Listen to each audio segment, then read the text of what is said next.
প্রিয় বন্ধুরা, আসসালাম আলাইকুম। ঘুরে ফিরে সর্বশেষ চলে আসলাম আমরা বাস। বাস আমাদের অতি প্রিয়, জরুরি একটা বাহন। ধনী গরিব সকল শ্রেণী পেশা প্রয়োজন হয় এই বাস।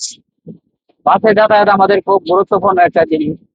আসুন আমরা শুনি বাস যারা আমাদের সেবায় সর্বদাই নিয়োজিত থাকি তাদের মুখে আমাদের কিছু কথা। আমরা এক বাস শ্রমিক ভাইয়ের সাথে তার বক্তব্য শুনি। প্রিয় বন্ধুরা, তার মনের কি বাসনা, সে কি বলতে চায়, আসুন শুনি তার যে বেদনা। আসলে সালাম আলাইকুম। সকাল আমরা 5 থেকে গাড়িতে যাই, 7টায় যাই। এই কষ্ট থেকে আমরা সকালে সারাদিন যাই। যাওয়ার পরে দিনের একটা কষ্ট করে যাচ্ছি, সময় দিতে পারি। একটা বই যাওয়া ঘন্টা ঘন্টা বসে থাকি। হ্যাঁ, একটা ঘন্টা বসে থেকে নিয়মিত ঘন্টা ঘন্টা বসে থাকি। এটি স্বাভাবিক। হ্যাঁ, ঘন্টা ঘন্টা বসে থাকি। হয়ে গেলাম বা খুবই ভালো। চালাতে গেলে। যাও। আচ্ছা, 300 টাকা দিয়ে সেটা না।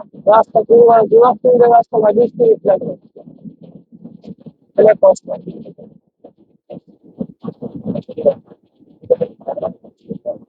ঠিক আছে। সকল দুর্দেশে আমাদের বাদ অতি প্রয়োজনীয় একটা জিনিস। প্রিয় বন্ধুরা, সকল ক্ষেত্রে আমাদের বাদ প্রয়োজন হয়।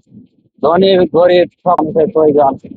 দেখুন, বৃষ্টি ভেজা তারা আমাদের সেবা করে যায়। আমরা যেন প্রত্যেক যাত্রী বা যে দিকে আকর্ষণ করছি, আমরা যেন তাদের প্রতি ব্যবহারটা করি। ব্যবহারটা হচ্ছে ভদ্রতা হলে ব্যবহার। যে বন্ধুরা ঘুরে ফিরে আমরা যেন এমন একটা ব্যবহার করি যদি সন্তুষ্ট থাকে, ভালো থাকে। যে বন্ধুরা তারা যেন আমাদের প্রতি মানবিক আচরণ করি, তারা যেন আমাদের মধ্যে সহজী সার্বজনিক ব্যবহারটা করি, তারা যেন আমাদের প্রতি যে বন্ধুরা আল্লাহ সৃষ্টির সেরা মানুষ, আমরা যেন তাদের প্রতি এই আচরণটা করি, তারা যেন সার্বজনিক আমাদের প্রতি দায়িত্ব থাকে। ধন্যবাদ।